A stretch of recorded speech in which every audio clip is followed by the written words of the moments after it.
پەرەسەندنی منداڵ هاوسەری لە ئێران و پێویستی دیفاع لە مافی منداڵان.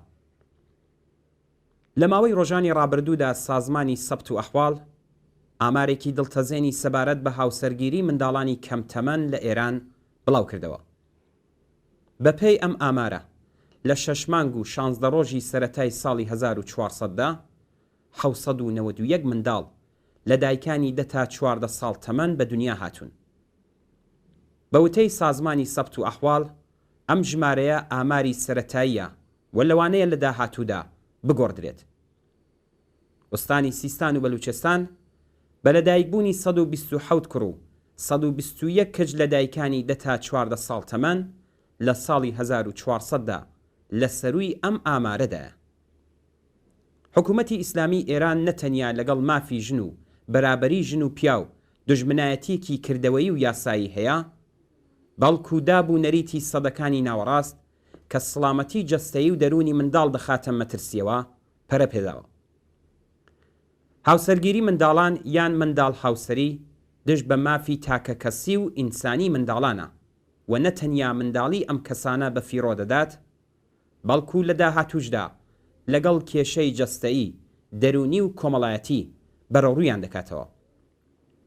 لە ئاکامی خەباتی درێژماوە کە بۆ باشترکردنی بارودۆخ و مافی منداڵان لە ئاستی جیهاندا ئەنجامدرا، سەرنجام ڕێکخراوی نەتەوەیە گرتووەکان بە پەسەندکردنی پەیماننامەی مافی منداڵ لە ساڵی 1368 هەموو کەسانی ژێرتەمەنی 18 ساڵی وەک منداڵ بەڕەسمی ناسی.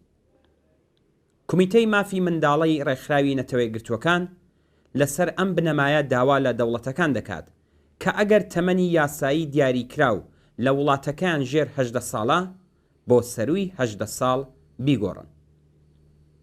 بەپێی کۆنواسیۆنە نێونەتەوەیەکان و یونیسەیف و ڕێکخراوی نەتەوەیە گرتووەکان تەمەنی هاوسەرگیری 18 ساڵ دیاری کراوە و هەر جۆرە هاوسەرگیریەکی ژێر ئەم تەمەنە قەدەغەیە و دەوڵەتانی واژۆکەری ئەم پەیمانە ئەرکدار کراون کە یاسای پێویست لەم بوارەدا دابڕێژن. ئەگەرچی ڕژیمی کۆماری ئیسلامی لە ساڵی 1373 پەیماننامەی مافی منداڵی بە شێوەی مەرجدار واژۆ کرد، بەڵام زۆریەک لە بەندەکانی ئەم پەیماننامەیە بەهۆی ناتەبابوونی لەگەڵ شەریعەتی ئیسلام بە ئاشکرا دەیخاتە ژێرپێ. ئیعدامی منداڵانی ژێر تەمەنی 18 ساڵ، بێبەریکردنی ملیۆنان منداڵ لە مافی پەروەردە، داسەپاندنی توندوتیژی دژ بە منداڵان، بەکارهێنانیان بۆ کارە سەخت و زیانبارەکان، هەڵاواردنی ڕەگەزی و ناچارکردنیان بە هاوسەرگیری لە تەمەنی منداڵیدا لە نمونە بەرچاوەکانی پێشێلکردنی مافی منداڵانە لەلایەن ڕژیمەوە. مادەی 1041 یاسای عەقد و نیکاح مەرجی بۆ بەڕێوەبردنی پێوەرەکانی شەرع هێشتۆتەوە و لەسەر ئەم بنەمایە لەسەر ئیزنی سەرپەرست و دادگا کوڕ و کچ دەتوانن بەر لە گەیشتنیان بە تەمەنی 13 و 15 ساڵ هاوسەرگیری پێشوەخت ئەنجام بدەن. یاسای مەدەنی کۆماری ئیسلامیش تا ساڵی 1379 لەسەر ئەم ئەساسە نووسرا بوو، واتە سەرپەرست کە پیاوە دەتوانێت کچ لە تەمەنی 9 ساڵدا بەشوو بدات و بۆ کوڕیش لە تەمەنی 15 ساڵیدا هاوسەر اختیار بکات.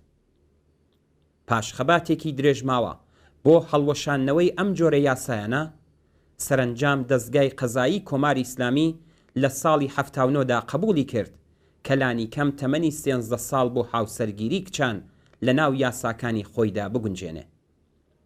بەڵام وەک هەمیشە کڵاوی شەرعی ڕەنگاوڕەنگیان دووری و بەکردەوە ئەم مادەیەیان بەڕێوە نەبرد.